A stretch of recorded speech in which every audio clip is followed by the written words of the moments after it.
Panahon na ng pagbabago, dahil sa ito ay kinakailangan tayo na magtulong-tulong na paunlarin ang mahal natin ngayon.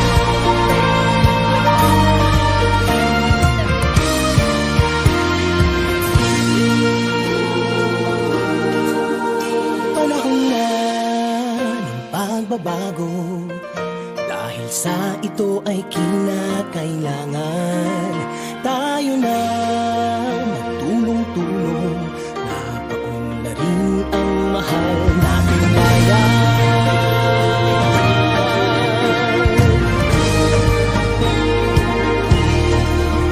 Panahon na ng pagbabago, kahit ayos ang mga dapat ayusin, dapat lang maging tungkulin ng bawat mamamayan dito sa atin.